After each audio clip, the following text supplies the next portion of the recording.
Hello again. Welcome back. I am Christine Dixon of The Ordinary Sacred, and I am going to give you another example from Internal Family Systems Therapy for Shame and Guilt by Martha Sweezy. So many good examples in here. It's just a treasure chest. This one is actually really relates to, I made a little mini training in the last video about common protector concerns, and this is a great example of it. It's kind of this hierarchy of firefighter parts. And in this example, Martha works with a client on their cutting part, which is really interesting because if you know the story of how Dick Schwartz developed internal family systems, it was with clients who were struggling with parts around eating disorder, and a woman that came in with a cutting part is what taught him that all parts have good intention, even if they're having a negative impact. And so you'll see that also in this example. So the first thing that Martha says, I'm going to read the paragraph before because it's really great. When firefighter parts are afraid of being controlled, we can do the following to keep the session flowing. So this is kind of like meeting their concerns. Their concern is, I don't want to be controlled, right? I need to do this job. So one is to say, I don't want to control you or take anything away from you. I don't have the power to do that anyway, right? It's every part has its own free will. It's really an illusion of control. And the self knows that and is not ever trying to steamroll or strong arm or take control. So it can say that very genuinely. Number two, ask what would happen to the client if the part stopped doing what it does. So this is if you're the practitioner and you are doing direct access and you're asking this part, what would happen if you relax back? And when they answer, or you might be doing insight, and you have the person self ask them, what would happen if you stop doing this? And it'll reveal either a polarized protector. It might say something like, they would work all the time, right? That's another part with a job, a workaholic or a taskmaster part. So it's pointing at the extreme nature of another protector. Or it will point to an exile. It might say something like, they would feel too sad. They wouldn't be able to function, right? So they're afraid that an exile would come up and overwhelm the system. So number three is validate their concerns by saying, I don't want that outcome either. Like, I'm a partner with you. I'm on your side here. I agree with you. I don't want that extreme one to take over the system. I don't want the exile's pain to flood the system. That's not my goal either. And then number four, offer to help, because the hope that the self brings is these protective parts are usually quite young and they do not have the capacity to heal or help what they protect. They just have the capacity to attempt to keep them down in some way. But the self actually does have the capacity to heal. And so it can offer them that and say, hey, I want the same outcome as you, and I have the capacity. Will you let me show you that? Okay, so here's the example. It's Ariana's cutting part is doing something important. So Ariana was a 25-year-old cisgender lesbian Puerto Rican with a history of childhood neglect and a cutting part. She came to therapy after being left by her wife of 10 years. So as we start in the session here, they're trying to go toward the cutting part. So Martha says, is the cutting part willing to talk with you?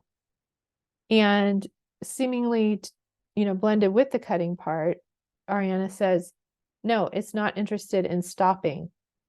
So it's immediately on the defense, like assuming you're trying to get me to stop, right? Which would not be the self, it would be another part. So Martha says, I know it keeps the suicide part from ramping up, which is really important. We're not trying to control it or take anything away from it. But how do you feel toward it, Ariana? So Martha, the practitioner, meets the concern of that part. Yes, I see what a valuable job you're doing. not trying to get you, not trying to control you.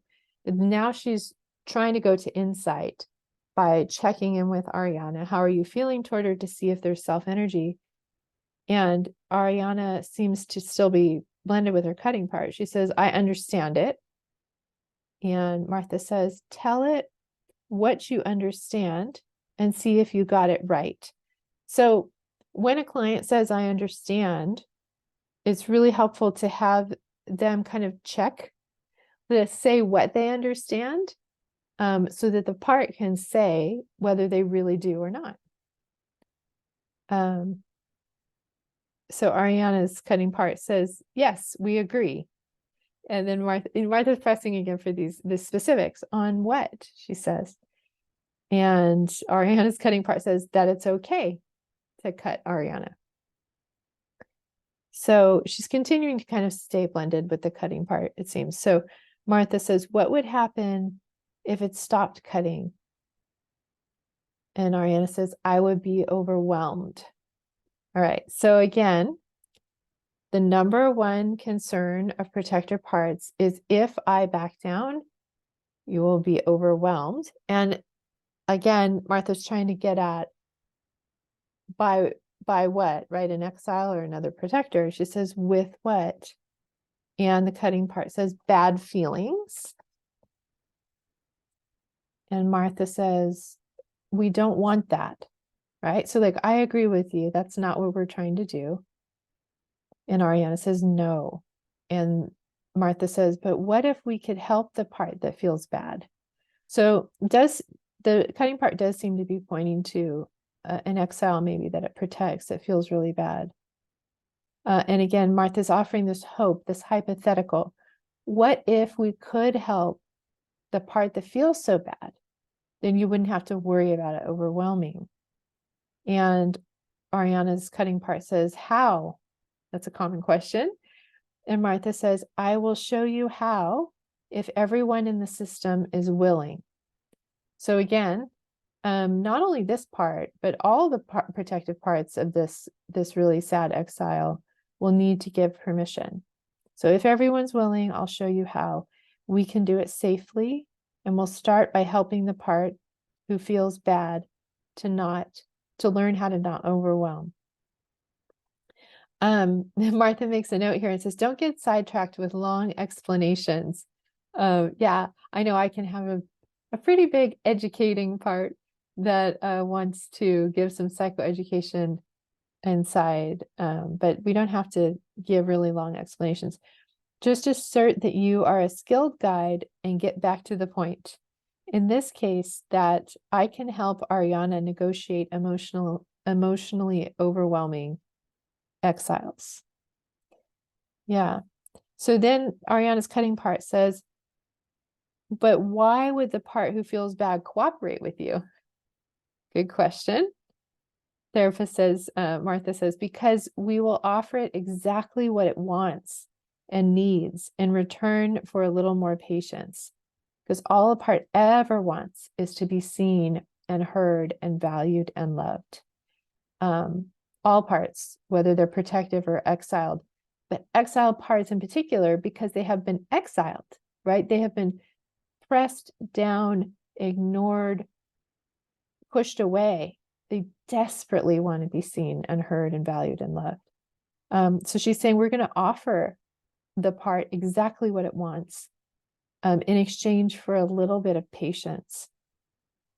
And so Martha says, that's a good deal. Again, she's being the hope merchant. And so the cutting part says, okay. So the concerns of the cutting part have been met. Wonderful. It agrees, it gives permission. And Martha says, so can we talk with the part who feels bad? Ariana says, the cutting part says yes, but it doesn't mean yes. That's interesting. So Ariana senses, I guess, that the cutting part still maybe has other resistance or concern. So Martha says, okay, how about if it goes first? We can start with it meeting you, the Ariana who's not a part. So yeah, essentially the cutting part agreed to this through direct access, through Martha's self making the pitch, being the hope merchant. It agreed to it, but it hadn't quite yet met Ariana's self. And so in order to really be able to do insight, that needs to happen. So Martha says, it can meet the Ariana who's not a part. And Ariana says, it thinks that this is all a big bother, but okay. And again, parts don't have to be enthusiastically on board. They just have to give consent and say, okay, I'm willing to try this. So Martha says, I appreciate its willingness. Ask it if it can look you in the eye. Who does it see? Ariana says, it sees a weak, despairing person. So that's clear that the cutting part is not seeing the self. So Martha says, ask the weak, despairing person if they can separate from you and just stand next to you. And then invite the cutting part to look again. Who do they see now? Ariana says, a child. Okay. I really love this technique.